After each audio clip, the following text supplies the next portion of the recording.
তিন জায়গায় প্রয়োজনে মিথ্যা বলা যায়।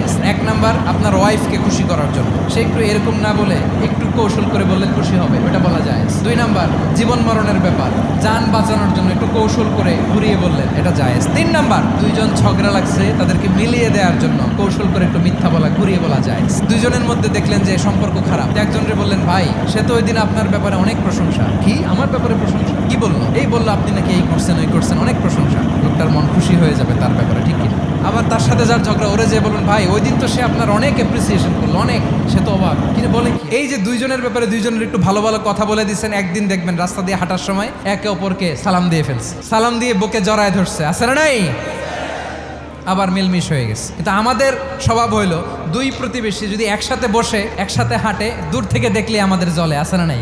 ঘটনা কি, এই দুইটার মধ্যে এত মিল কে? এই দুইটার মধ্যে গিরিঙ্গি লাগানো যায় কিভাবে?